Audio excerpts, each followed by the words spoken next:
Hello friends, welcome back. இன்னைக்கு ஒரு key rice தான் நான் பண்ண போறேன். Very simple. ஜஸ்ட் 10-15 மினிட்ஸ்ல முடிஞ்சிரும். இதுக்கு தேவையான திங்ஸ் என்னன்னா ஒரு 2 மீடியம் சைஸ் வெங்காயம். 3 வெங்காயம் எடுத்துர்க்கேன் நான். வெங்காயம் எவ்வளவு வேணாலும் போட்டுக்கலாம். இன்னொரு 4 கிரீன் சில்லி. and இதுக்கு ரைஸ் ஆல்ரெடி ஒரு half an hour வந்து ஊற வச்சு நான் தண்ணி வடிச்சு வச்சிருக்கேன். அப்புறம் புதினா, கொத்தமல்லி, இஞ்சி பூண்டு பேஸ்ட்டு, ஒரு தக்காளி இதில் நான் போட்டு போகிறேன் கலருக்காக. அவ்வளோதான்.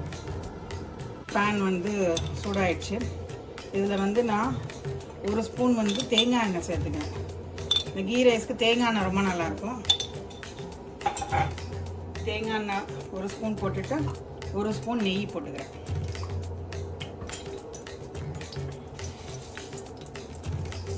இப்போ இதில் ஜீரா, நான் ஷாஜீரா தான் போட்டுக்கிறேன், எது வேணாலும் போட்டுக்கலாம்.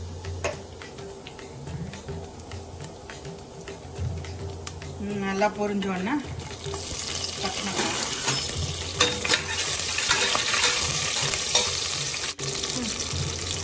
ஒரு கல்பாசி, ஒரு 3 ஏலக்காய், கொஞ்சம் கிராம்பு, ஒரு ஸ்டார் அனீஸ்,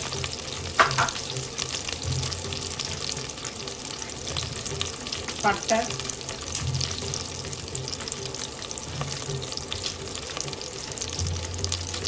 ஒரு பிரிஞ்சி இலை, இதெல்லாம் சேர்ந்து நல்லா வதங்கட்டும்.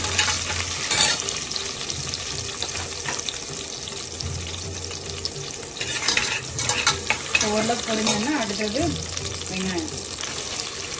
3 மீடியம் சைஸ் வெங்காயம் எடுத்திருக்கேன். பெருசாக இருந்தால் 2 போதும்.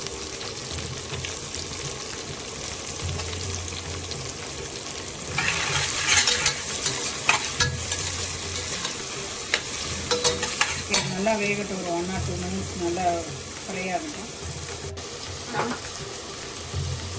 இப்போ ஆனியன் போட்டு ஃப்ரை ஆன கொஞ்சம் ஆகிட்டுருக்கு. இப்போயே வந்து நான் முந்திரி பருப்பு போட்டிருக்கேன். இந்த கீலே நல்லா இது வந்து இதாக ஃப்ரை ஆகிடும்.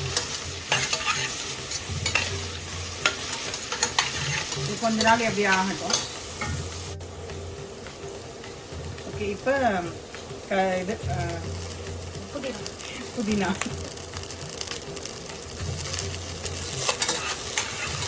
போட்டு நல்லா புதினா ஸ்மெல் வர வரைக்கும் நல்லா அந்த மாதிரி சாட்டை பண்ணிக்கலாம். ஓகே, அடுத்தது கொத்தமல்லி. அதையும் கொஞ்சம் நான் ஃபுல்லாக போட்டு நான் எண்ணெயிலேயே நல்லா வதக்கி தரேன். நல்லா வாசனை வரும். ஓகே, இப்போ நல்லா இது இதாகிடுச்சு. வெங்காயம் ஓரளவுக்கு நல்லா வெந்துடுச்சு, ப்ரௌனாக ஆக ஆரம்பிக்குது. இஞ்சி பூண்டு பேஸ்ட்டு இது கொஞ்சம் நிறையா போட்டால் நல்லா ஃப்ளேவராக இருக்கும். நான் ஒரு 2 ஸ்பூன் போட்டிருக்கேன். ரசனை வருதா? இஞ்சி பூண்டு போட்டோன்னா தான் ஸ்மெல்லு. நல்லா ஜஸ்ட் ஒரு நிமிஷம் நல்லா வதக்கிட்டு இப்போ வதங்கினோன்னா ஒரு தக்காளி போட்டிருக்கேன். தக்காளி போட்டு நல்லா வதங்க வேணாம். ஒரு ஹாஃப் குக் ஆனோடனே நம்ம வந்து ரைஸை போட்டுருங்க. நல்லா மேஷ் ஆகக்கூடாது. ஜஸ்ட் இந்த கலருக்காக தான் ஆட் பண்ணுறோம். வேணான்னா விட்டுடலாம், தக்காளி ஆட் பண்ண தேவையில்லை. இப்போ தேவையான அளவு உப்பு போட்டுக்கிறேன், கல்லுப்பு.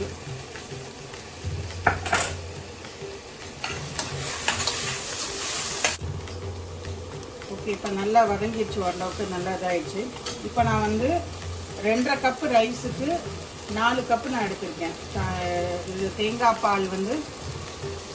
பால் எடுத்து நான் ஃபுல்லாக நான் அளந்து வச்சுருக்கேன். இது அப்படியே நான் ஊற்ற போகிறேன்.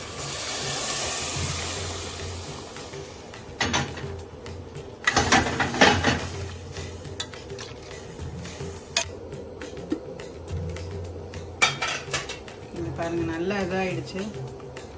தண்ணி நல்லா கொதிச்சிருச்சு. இப்போ நான் வந்து ரைஸ் போட்டுக்கிறேன், ஊற வச்ச ரைஸ்.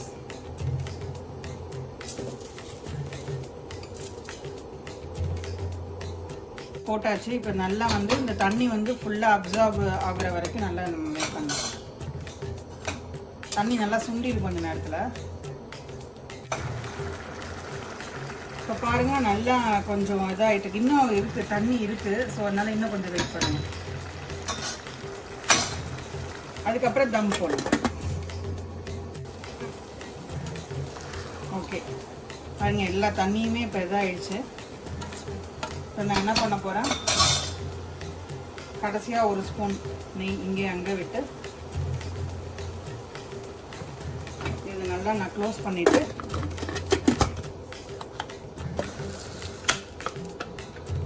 இது வந்து குக்கர், இது வந்து விசில் டைப் கிடையாது, இந்த மாதிரி லாக் சிஸ்டம் தான். என்கிட்ட வந்து இந்த இது இல்லை, அது என்ன ஃபாயில் பேப்பர் இல்லை. ஸோ அதனால நான் வந்து இப்படியே போட்டுக்கிறேன், ஒன்றும் பிரச்சனை இல்லை. ஃபுல்லாக சிம்மில் வச்சுட்டேன், அவ்வளோதான். இப்போ ஆஃப்டர் 10 minutes நம்ம பார்க்கலாம். இதை தொடர்ந்து பார்க்கலாம். எப்படி இதை கொஞ்சம் தூவிட்டு இன்னும் கொஞ்சம் நெய்.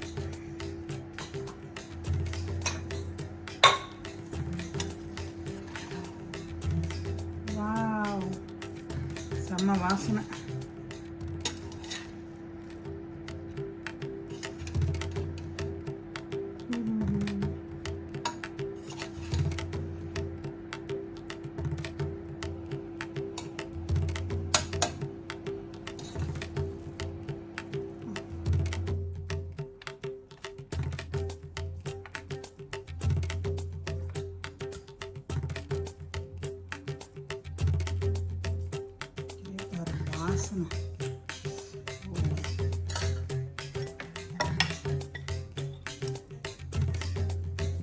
காலையில் சப்பாத்திக்கு நான் கிரேவி பண்ணேன், காலிஃப்ளவர் கிரேவி.